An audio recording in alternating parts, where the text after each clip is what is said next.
So I found a very interesting article that was published on June 5th, and it says Tokyo government to launch dating app in a bid to boost birth rates. So the Tokyo metropolitan government will launch its own dating app as early as this summer as part of the government's efforts to boost the dwindling national birth rate. Users will be required to submit documentation proving that they are legally single and sign a letter stating that they're willing to get married. Stating one's income is common on Japanese dating apps, but Tokyo will require a tax certificate slip to prove the annual salary as well. A government official said that we learned that 70% of people who want to get married aren't actively joining events or apps to look for a partner, and we want to give them a gentle push to find one. It's not unusual for municipalities to organize matchmaking events in Japan, where births dropped to a new low in 2023, but it is rare for a local government to develop an app. An interview will be required to confirm a user's identity as part of the registration process for the Tokyo app, which has been on a test run for free since late last year. Many social media users expressed skepticism over the plans, with one even saying, "Is this something that the government should be doing with our taxes?"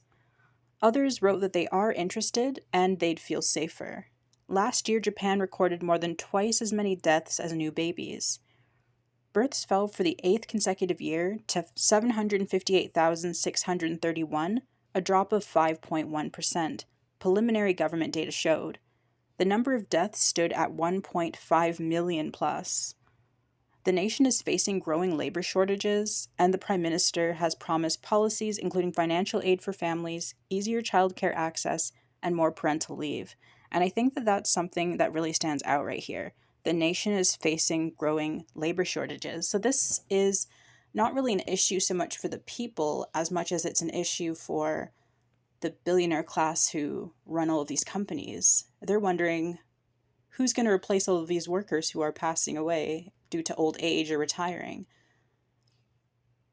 And I just think that that's incredibly selfish. So this is not coming out of like a genuine care for the people and like thinking, geez, these people should all have a chance at having families, and having happy relationships. They don't care about that. They're thinking, who's going to work for us?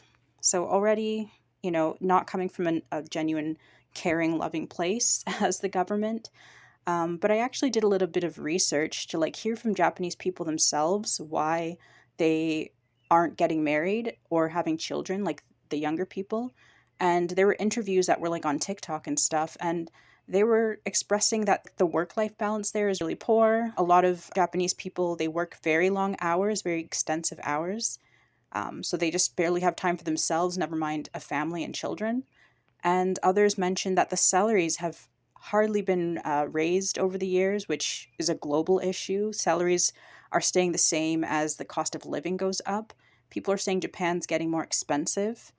And basically, a lot of people talked about just the fact that they're hardly able to afford life for themselves, never mind like an entire family. And I will add too that like Japanese women, if they end up having children, they're going to be burdened with extra labor of like taking care of house and home and husband and children. And we all know that women do so much more, like just household chores and child rearing than even active fathers. So you're kind of pressuring women to like take on more stress, more work, when things are already stressful enough.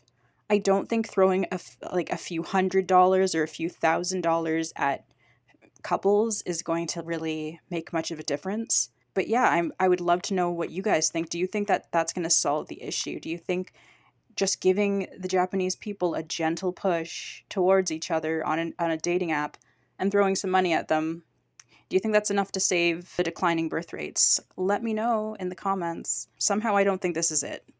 I just don't. Thanks for watching, and if you've made it all the way to the end, you might as well subscribe. And don't forget to like and comment. I'll see you in the next one.